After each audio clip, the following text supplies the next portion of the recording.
The Secret Behind Spiritual Strength. And that deals, as you see, with tarot key number 8, strength. The Hebrew letter is called Teth, and it's also assigned to the zodiacal sign of Leo. Now, with this tarot key number 8, we usually start what might be called the beginning of a new cycle, even though number 8 might not sound like it would be the beginning of a new cycle. But those of you who've gotten that far in your lessons, that's, I think, the 8th lesson that you receive in your membership, will have received the tarot tableau by then. And in that tarot tableau, you see the way the tarot key 0, the Fool, sits up at the top all by itself, because that is the beginningless, endless, superconscious power, shown in ways that subconsciousness would understand. But then the very first line of tarot keys is shown by the number 1, the Magician. And so tarot keys 1 to 7 are laid out in numerical sequence on the first line. And if you will recall in that tarot tableau, the second line begins with tarot key number 8, which is placed immediately under tarot key number 1, immediately under it, which shows an interconnection between the two keys. And if you will look at tarot key number 1, the Magician, you'll see that figure 8 over his head, and that's the same figure 8. The tarot key 1, the Magician, is right in front of you, there above, and you see here in tarot key number 8, strength, that same figure 8. These are the only 2 tarot keys that have the figure 8 shown in this way, immediately above the head. And of course, amongst its many meanings, the figure 8 has to do with the meanings of eternity. It has to do with the basic concept of the continuation of cycles, of the interaction between the pairs of opposites being balanced. If you put your pencil on a paper, you can make the figure 8 continuously without lifting your pencil, as has been pointed out by Dr. Case. And the only other letter of which this is true is tarot key 0. Well, 8 could be called 2 zeros, or perhaps should we say the 0 reflecting itself to itself, like looking in the mirror. But we still have the principle of superconsciousness being expressed via self-consciousness. When we see the figure 8, therefore, we are, and especially seeing it over the Magician, we are seeing one of the many symbolic messages being given to your inner consciousness, that self-consciousness is the reflection of superconsciousness, or shall we say, superconsciousness reflecting itself to itself in a specialized manner. So that we could therefore say, in essence, that all consciousness could be called this, and it is true, except that consciousness expresses itself in varying ways, in different manners, so that when we can understand the different ways consciousness expresses, we also can come to see how we gain control of the various areas in which we are meant to gain control. Now, tarot key number 8 is said to be the motion or the means by which the Magician, tarot key number 1, gains control or gains dominion over the workings of subconsciousness. In a way, you might say tarot key number 1 shows the entire principle, because the field of action of the magician on the table. Really here, with tarot key number 8, is shown as a field that has no specific area. And of course we know the magician's self-consciousness always condenses down or gives specialized areas. What then is meant by seeing this wider area here? Each symbol, remember, is understood by your subconsciousness, whether you consciously know it yet or not. Though to consciously know it is to add power to its influence. And that's one of the reasons, the several reasons, that this particular tarot key, with its Hebrew letter, is also assigned to a very special kind of awareness, by the Kabbalists called the intelligence of the secret behind all spiritual activities. Now that's quite a mouthful, isn't it? That's one of the many reasons the Kabbalists, wise beyond time, call this key strength. Because what is strength? It takes great strength to train oneself to become aware of what suggestions we're permitting ourselves to receive from ourselves, as well as from our near and dear ones, as well as from society at large, as well as from the very entertainment we choose. Anything and everything. Suggestion is a law that is operating all the time. So, true strength actually has to do with the ability to direct this principle of suggestion in ways that are intelligent, that are organized, in ways that are effective, and in ways that are in harmony with the cosmic laws. Now, what does all this mean? It means very much more than one thing. Remember, this Hebrew letter has as the object symbol for its meaning the serpent, snake or serpent.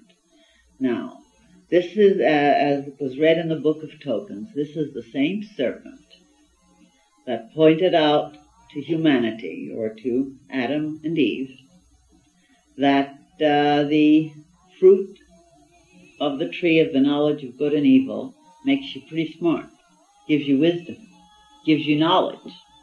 And we've often spoken about that aspect of it. This is the serpent of temptation,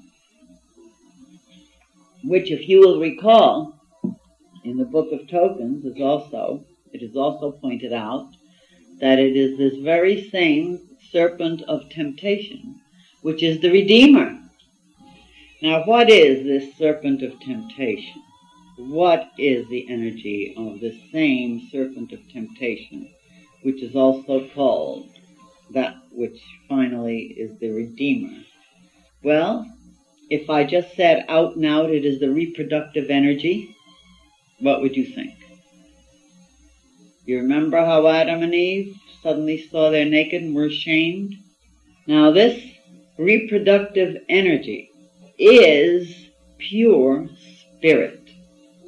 People who get this uptight or indignant when they hear that the reproductive energy, I'm not beating around any bush, the energy that makes babies, the energy that lays eggs, the energy that blooms a flower. That's the reproductive energy. The energy that drives the bee to the pollen. The reproductive energy.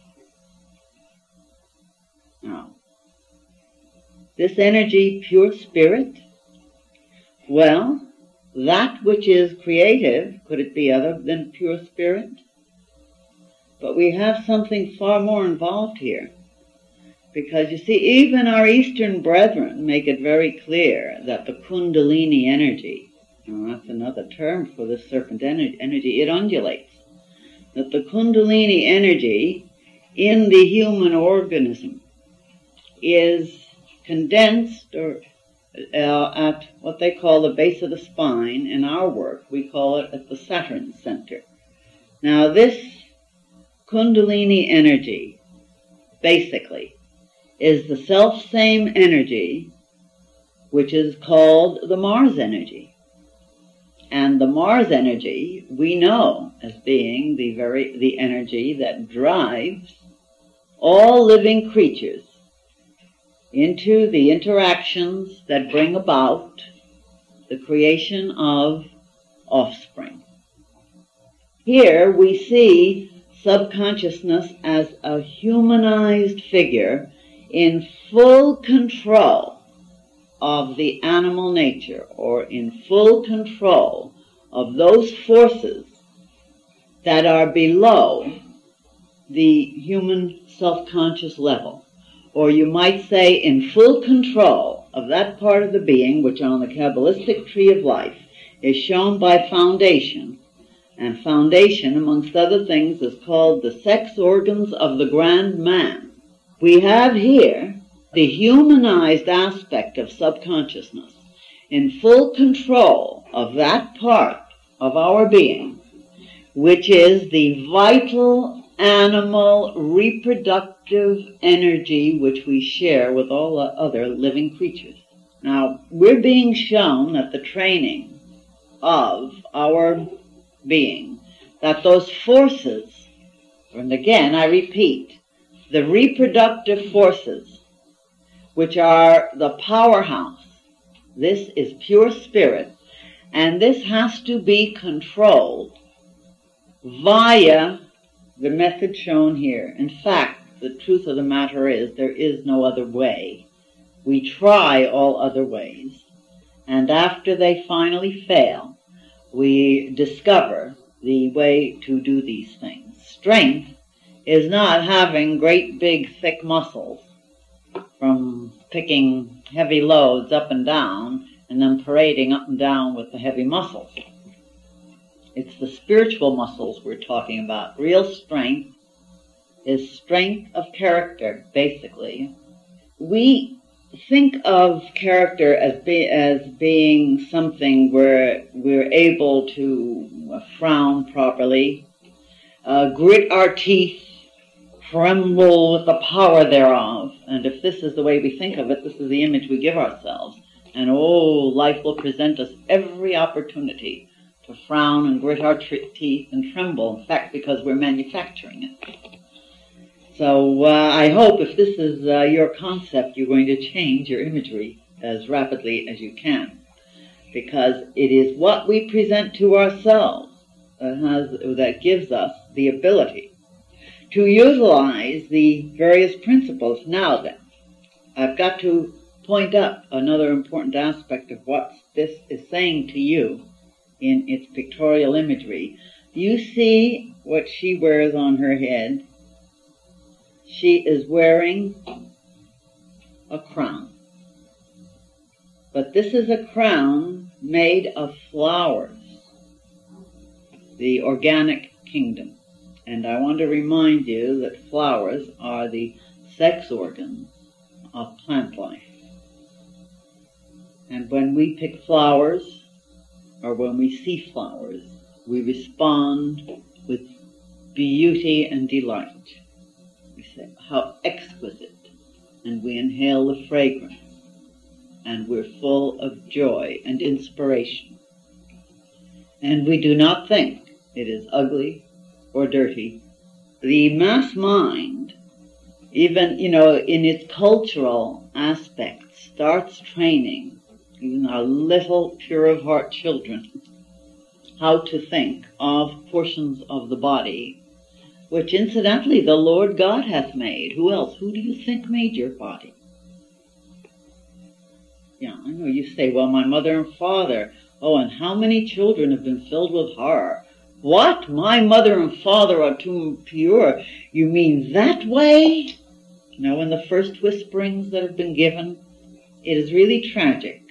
It is truly tragic to think that the mystery and the miracle that the Lord hath wrought the Lord of the universe doth express every second of every day, at all times, through all living beings, it is truly tragic that man has degraded this glorious expression of the divine spirit to see it in ways other than it is seen by those who are pure in heart. Blessed are the pure in heart, say the Beatitudes, said Rabbi Jesus of Nazareth, that greatest Kabbalist of them all, trained in the Western mysteries. And what is meant by the pure in heart? Here, this tarot key is showing us how to attain this purity of heart, incidentally, although it needs much else. But you see, attaining the purity of heart does not mean going backward or regressing to the animal kingdom. This is the point. There's only within the human kingdom do we have a true capacity to control, direct, and redirect this extraordinary energy, this creative energy, this reproductive power. Because animals are still in that level of their evolution where the life power brings them to their interaction with each other at very specific chosen cycles for the purpose of fifth house activities, that is fertility, not sterility, the fertility aspect of it. But only in man and the higher anthropoid apes do we have a capacity for using imagery to stimulate the interaction or the utilization of this reproductive energy at any time. In other words, man is not limited to the cycles of nature. Man can respond at any time of the month or year, at any time, just by using the power of imagination, that is the image-making power. Image-making power. And there the use goes. Now, what man has done, unfortunately, too much of the time, is deliberately use this image-making power to stimulate physical plane eroticism, so that almost automatically the physical plane eroticism keeps wasting the very energy that the Lord of the universe has given to humanity to attain the higher levels of knowing, to attain to the true knowledge of the secret behind all spiritual activities. What we want is to utilize that energy, and notice it isn't being killed. You see, our Eastern brethren make the mistake of trying to kill it out. They even go so far as to say, kill out desire. You don't want to kill out the very power that's going to give you the crown, the unity with God, which is the crown on that tree of life. No, what we want to do is to keep it very much alive, as is being done here, but controlled. And what is controlling it here? Obviously, human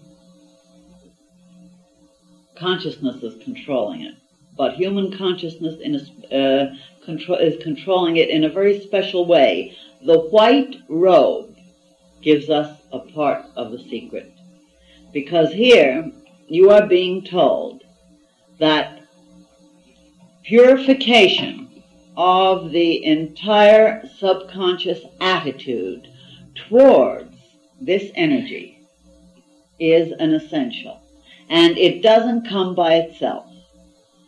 No great, vast spiritual teacher, no great, vast miracle is going to bring you the sudden ability to work and do and have what this key shows nor will you attain without the use of these forces as shown in this way.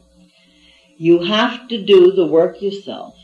In other words, you have to utilize your continuous awareness of the figure 8 over the magician to bring about a purification of your thinking and feeling about reproduction as a principle and your portion of it, very specially, which means that we have to learn how to watch our drives and our thinking and our feeling. We have to learn to see that everyone and everything that comes into expression has come into expression via the divine. We have to see it in such a way that we become incapable of using vulgar expressions regarding a member of the opposite sex or regarding the function, which is a function of the unity of spirit with spirit, if it is being utilized properly. And I hope you are all listening. I hope your ears are open to hear what I have said. Because as long as we permit ourselves this snickering, we are saying to subconsciousness, that is a dirty thing. We are indeed being sacrilegious to the Spirit of God. As we start developing more and more, and we have to do it to ourselves, reverence towards this mystery and this miracle that God hath wrought, we will become more and more incapable of misusing it. Entering into union is the right thing only when our heart, remember, Leo, ruled by the sun, is assigned to the heart. When our heart is a part of this entire process, true love, and true love takes on the responsibility of its interactions. True love takes on the responsibility of its interactions, I repeat. And anything that potent, the spirit that is condensed to express all that is, has to be seen as being so holy and pure that we wouldn't dream of attempting to express it without undertaking the expression with the fullness of love and the responsibility for it, which means far more than too many people in our modern day world will acknowledge right now, and it saddens me somewhat, but on the other hand, I guess it's a phase necessary for the realization that some of these youngsters are certainly going to have. I have the fullest confidence in them. Now then, this white robe expressing this purity, remember, you and I are responsible for purifying and keeping purified our entire concept of all that is. It means we have to start looking upon ourselves and every human being as having been born of the divine Yod-He, Vah-He, Elohim, Cosmic Father, Cosmic Mother. And we have to start seeing that every person has been an agent for that divine. We must not permit ourselves vulgarity, and we must not permit, incidentally, other people to be vulgar in our presence. Because when we are quiet, when someone else is being sacrilegious about the divine creative energies, we are in essence agreeing with them. You know, one of the occult maxims, and this is a very true one indeed, points out that